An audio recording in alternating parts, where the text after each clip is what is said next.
Public ಟೈಮ್ಸ್ಗೆ ಸ್ವಾಗತ.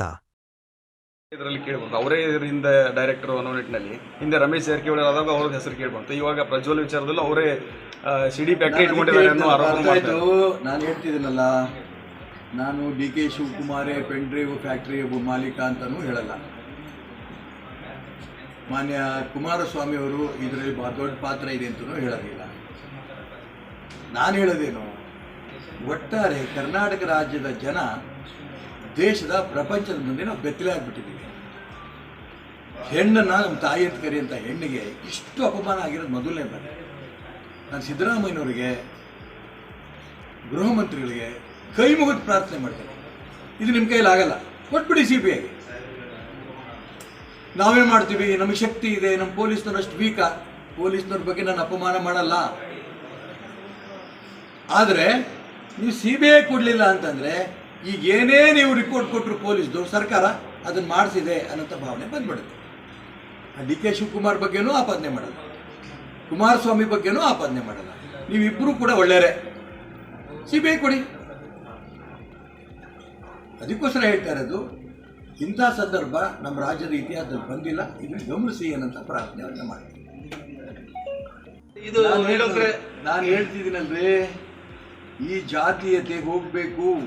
10 ಬಾರಿ ಹೇಳ್ತೀನಿ, ಕುರುಬರು ಒಂದು ಸೀಟ್ ಸಿಕ್ಕಿಲ್ಲ, ನಂಗೆ ಸಮಾಧಾನ ಇಲ್ಲ. ಹಿಂದುಳಿದವರಿಗೆ ಅನ್ಯಾಯ ಆಗ್ತಿದೆ, ನಂಗೆ ಸಮಾಧಾನ ಇಲ್ಲ. ಬರೀ ಪಾರ್ಲಿಮೆಂಟ್ ಅಲ್ಲ, ಸಿದ್ದರಾಮಯ್ಯ ಏನು ಹೇಳ್ತಿದ್ರು, ನಾನು ಕಾಂಗ್ರೆಸ್ಸಿಂದ 3 MP ಕೊಟ್ಟಿದ್ದೀನಿ ಸೀಟು ಕಳೆದ ಬಾರಿ. ಈ ಸರಿ ಪಾಪ ಅವ್ರ ಕೈಯಲ್ಲಿ ಆಗಿಲ್ಲ, ಇರಲಿ. ಈಶ್ವರಪ್ಪ ಒಂದಾರ ಕೊಡಿದ್ರ ಕುರುಬರಿಗೆ ಅಂತ ಕೇಳಿದ್ರು. ನಾನು ಕುರುಬರನ್ನು ಕೂಡ ಕುರುಬ ಅಂತ ಕನ್ಸಿಡರ್ ಮಾಡಲ್ಲ, ನಾನು ಹಿಂದೂ ಅಂತ ಕನ್ಸಿಡರ್ ಮಾಡ್ತೀನಿ. ನಾನು ಅಂದರೆ ರಾಜಕೀಯ ವ್ಯವಸ್ಥೆಯಲ್ಲಿ ಜಾತಿ ಇದೆ. ಆ ಜಾತಿ ಇರೋಂಥ ಸಂದರ್ಭದಲ್ಲಿ ಆ ನಾಯಕತ್ವ ಪಡ್ಕೊಟ್ಟಿರೋಂಥ ಜನ ಆ ಹಿಂದುಳಿದರನ್ನ, ದಲಿತರನ್ನ, ಕುರುಬರೋ ಇಲ್ಲೊಬ್ಬರು ಎಲ್ಲರನ್ನೂ ಕೂಡ ಸಮಾನವಾಗಿ ಕಂಡು ಅವ್ರ ಅಷ್ಟು ಜನಕ್ಕೂ ಕೂಡ ನಾನು ಆದ್ಯತೆ ಕೊಡ್ತಾ ಇದ್ದೀನಿ ಅನ್ನೋಂಥ ನಾಯಕತ್ವ ಪಡೆದ್ರೆ ಅವನು ನಾಯಕ. ಇಲ್ಲಾಂದ್ರೆ ಅವ್ನು ಜಾತಿವಾದಿ ಆಗ್ತಾನೆ. ನಾನು ಅದ್ರ ವಿರುದ್ಧನೇ ಹೊರಟ್ರೆ ಅದೀಗ ಅರ್ಥ ಆಯ್ತಲ್ಲ.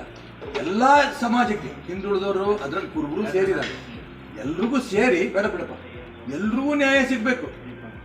ಲಿಂಗಾಯತರಿಗೂ ಸಿಗಬೇಕು, ಒಕ್ಕಲಿಗರು ಸಿಗಬೇಕು, ಬ್ರಾಹ್ಮಣರಿಗೂ ಸಿಗಬೇಕು, ಕುರುಬರಿಗೂ ಸಿಗಬೇಕು, ಎಲ್ಲ ಹಿಂದುಳಿದ್ರು ಸಿಗಬೇಕು, ದಲಿತರಿಗೂ ಸಿಗಬೇಕು. ಸಿಗ್ತಾ ಇದೆಯಾ? ಇವತ್ತು ಅಪ್ಪ ಮಕ್ಕಳಿಬ್ರು ಹೇಳ್ಬಿಟ್ಟಿರೋಣ, ಹೌದು ಎಲ್ರಿಗೂ ಸಿಗ್ತಾ ಇದೆ ಅಂತ. ತಮಗಿಷ್ಟ ಬಂದವರಿಗೆ ಎಷ್ಟು ಜನ ನೋವು ನನ್ನ ಹತ್ರ ಹೇಳ್ಕೊಂಡಿದ್ದಾರೆ ಅಂದರೆ, ಹಾಗಾದ್ರೆ ನಾನು ಏನೋ ಒಂದು ಸ್ಥಾನಮಾನ ಇಟ್ಕೊಂಡು ಕೂತ್ಕೊಳ್ಳೋದು ಅಷ್ಟೇನ? ನನಗೆ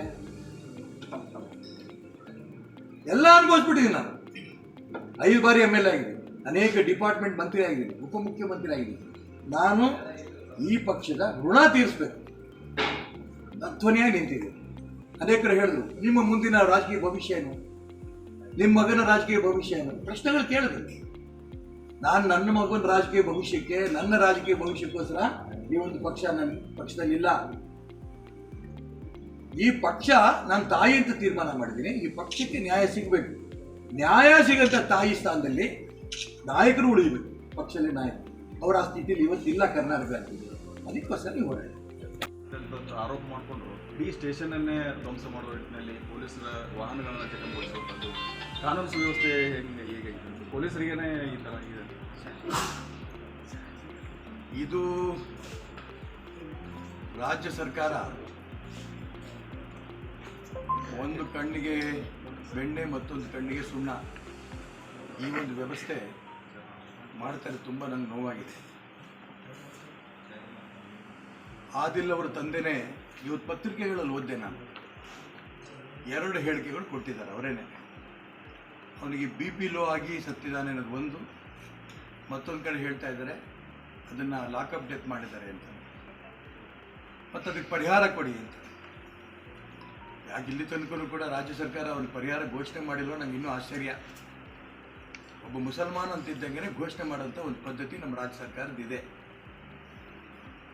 ನಾನು ಇಷ್ಟು ಮಾತ್ರ ಹೇಳಬಲ್ಲೆ, ರಾಜ್ಯದಲ್ಲಿ ಕಾನೂನು ಸುವ್ಯವಸ್ಥೆ ಸಂಪೂರ್ಣ ಹದಗೆಟ್ಟಿದೆ. ನೇಹಾ ಕೊಲೆ ಪ್ರಕರಣದಿಂದ ನೀವು ಗಮನಿಸ್ತಾ ಹೋಗ್ಬೋದು. ನಿನ್ನೆ ಚನ್ನಗಿರಿ ತನಕ ನಡೆದಿರೋಂಥ ಘಟನೆ ತನಕ ಕೂಡ ಒಂದು ರೀತಿಯ ರಾಜ್ಯ ಸರ್ಕಾರದ ಬೇಜವಾಬ್ದಾರಿ ಹೇಳಿಕೆಗಳು. ಮನೆ ಮುಖ್ಯಮಂತ್ರಿಗಳು ಒಂದು ಹೇಳಿಕೆ ಕೊಡ್ತಾರೆ, ಗೃಹ ಮಂತ್ರಿಗಳು ಒಂದು ಹೇಳಿಕೆ ಕೊಡ್ತಾರೆ. ನೇಹಾ ಕೊಲೆ ಇದು ವೈಯಕ್ತಿಕ ಅನ್ನೋದು ಒಬ್ಬರು ಹೇಳಿದ್ರೆ, ಮತ್ತೊಬ್ರು ಹೇಳ್ತಾರೆ ಇದಕ್ಕೂ ಲವ್ ಜಿಹಾದಿಗೂ ಏನು ಸಂಬಂಧ ಇಲ್ಲ ಅಂತ. ಸಂಬಂಧ ಇದೆ, ಸಂಬಂಧ ಇಲ್ಲ, ಇವೆಲ್ಲ ತೀರ್ಮಾನ ಮಾಡೋದು ತನಿಖೆ ಆದ ನಂತರ ಬರಬೇಕು. ತನಿಖೆ ಮುಂಚೆನೆ ಇಡೀ ಹಿಂದೂ ಸಮಾಜ ಜಾಗೃತಿ ಆದ ನಂತರ ನೇಹಾ ಕೊಲೆಯನ್ನ, ಈ ರೀತಿ ಮುಸಲ್ಮಾನ್ ಗೂಂಡಾ ಮುಖಾಂತರ ನಡೆದಿರುವಂಥ ಕೊಲೆ ಆಗಿರೋದ್ರಿಂದ ಇದು CBI ತನಿಖೆ ಆಗಬೇಕು ಅಂತ ಹೇಳಬೇಕು. ಆದರೆ ಮುಖ್ಯಮಂತ್ರಿಗಳಾಗಲಿ ಗೃಹ ಮಂತ್ರಿಗಳಾಗಲಿ ಇಷ್ಟೆಲ್ಲ ಇಡೀ ಹಿಂದೂ ಸಮಾಜ ಜಾಗೃತಿಯಾಗಿ ಪ್ರತಿಭಟನೆಗಳು ಮಾಡಿದ ನಂತರ ಕೊನೆಗೆ ಅವರು CID ಕೊಟ್ಟರು. CID ಯಾರ ಕಂಟ್ರೋಲ್ ಇರುತ್ತೆ? ರಾಜ್ಯ ಸರ್ಕಾರ ಕಂಟ್ರೋಲ್ ಇರುತ್ತೆ.